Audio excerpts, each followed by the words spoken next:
बिस्मिल्लाहिर्रहमानिर्रहीम। अस्सलाम वालेकुम दोस्तों, मैं हूं आपका दोस्त मोहम्मद नवाज खान एक नई वीडियो में। आज मेरा पैगाम है गिला करना। हम लोग ज़िंदगी में बहुत ज़्यादा गिला करते हैं। हम हर बात पर गिला करते हैं कि काश अगर ये चीज़ मेरे पास होती तो मैं इन वसाइल से फ़ायदा उठाकर ये कामयाबी हासिल कर लेता। आप अपनी ज़िंदगी से गिला करना निकाल दें, क्योंकि गिला आपको रोक देता है, ये आपको मायूस बनाता है, ये एक आप में नाकामी पैदा करता है। ये आपको बताता है कि आप इन चीज़ों की वजह से ज़िंदा हैं और इन चीज़ों की वजह से ये चीज़ हासिल कर सकते हैं।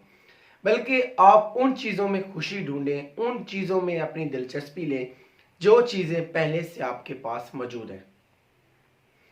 आप उन वसाइल से फ़ायदा उठाकर अपनी ज़िंदगी को खूबसूरत बनाएं जो परवरदिगार ने आपके अंदर दिए हुए हैं। हम सोचते हैं कि अगर हमारे पास पैसा आ जाता तो मैं गरीब लोगों की मदद करता, बल्कि जो आपके पास अगर पैसा नहीं है तो आपके पास अगर बोलने की ताकत है तो आप बोलकर लोगों की मदद करें।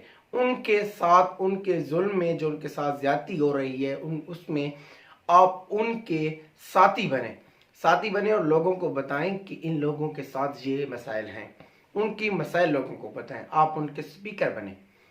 जिंदगी में बहुत से मकाम आते हैं जब इंसान गिला करना शुरू कर देता है। वो परवरदिगार से अपना शिकवा बयान करता है, गिला करता है, क्या परवरदिगार तूने ही मुझे मुसीबतें दी हैं, दूसरों को तू मुसीबतें नहीं देता, दूसरों के हिस्से में तो खुशियां आ रही हैं और मेरे हिस्से में खुशियां नहीं आ रही। तो बराए मेहरबानी तमाम दोस्तों, तमाम साथियों, जो भी ये मेरे व्यूवर हैं, जो वीडियो देख रहे हैं, उनसे यही दरख्वास्त है कि अपनी ज़िंदगी से गिला करना छोड़ दें।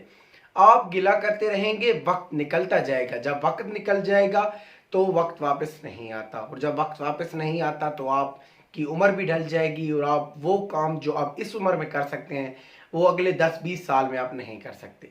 तो पैगाम यही है कि गिला करना छोड़ दें। जो चीज़ें आपको परवरदिगार ने दी हैं उसका शुक्र अदा करें।